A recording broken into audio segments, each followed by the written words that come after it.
Good morning, everyone. Greg here. Just wanted to give a quick update on the progress of our corn crop and tell everybody what we've been seeing after several days of scouting a lot of different fields with a lot of different planting dates and hybrids. And as many of you know, I'm sure you've seen pictures on social media of some of the corn crop, at least in central Illinois, that's showing some tip back and some heat stress and zippered ears. And we just kind of want to let you know what we're seeing in that respect. So I'll start by saying I think we've been hard pressed to find a field that hasn't lost, some yield in these last 2-3 weeks. That being said, there's also some positives that we want to point out too here just a little bit later in this video. But what we're seeing is a fair amount of tip back, some zippering on the outside part of the ear. Not all ears are like that, and so I want to talk about why we're seeing that. As we moved through pollination, we were following that pretty closely. I know that the corn pollinated very well. We were dissecting a lot of small ears, checking pollination. We had good length on these ears. We pollinated them all the way to the tip in most cases. And then after pollination, when we got into that blister stage, we really had this heat. And there was a couple days in particular, if I remember correctly, around July 21st, 22nd, where it was just really intense. And I really believe that heat is what stressed these plants and caused us to lose some bushels, lose some kernels. And it was a heat factor. As you can see in this field we're in right now, it was planted May the 16th, I believe.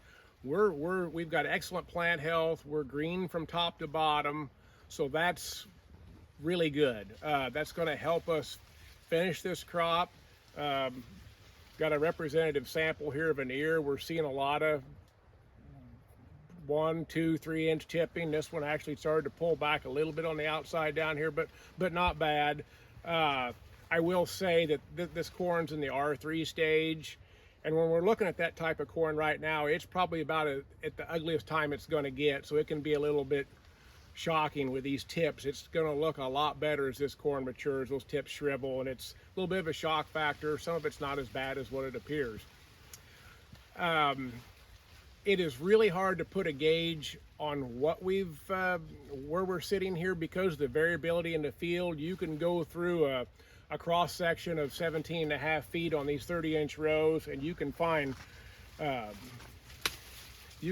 plants that have almost a full ear, and one right next to it, the ear would be maybe 34 long versus 28 long. It's just all over the place.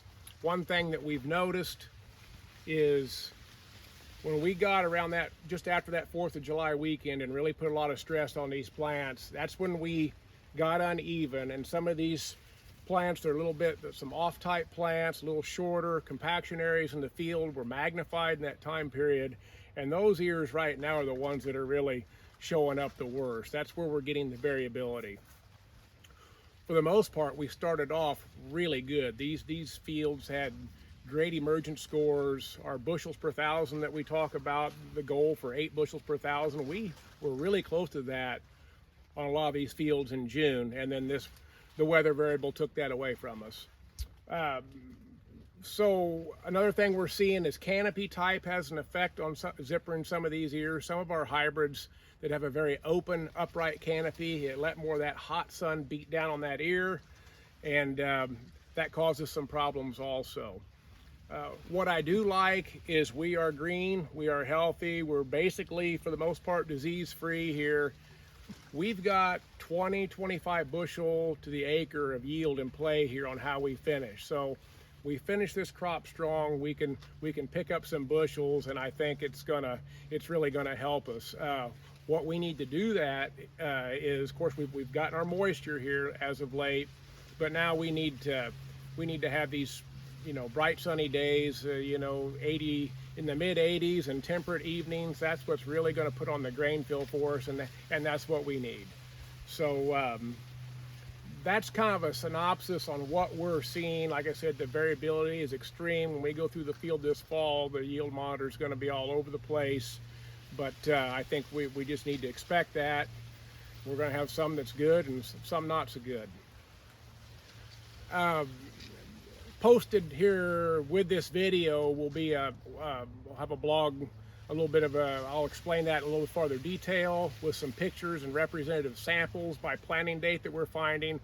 Also, there's a article that I got from Dr. Nielsen at Purdue in their ag school, who has a really good piece. It's worth your time to read if you're interested, on the heat stress and kernel abortion and how that whole scenario takes place, which is exactly what I think we saw this year.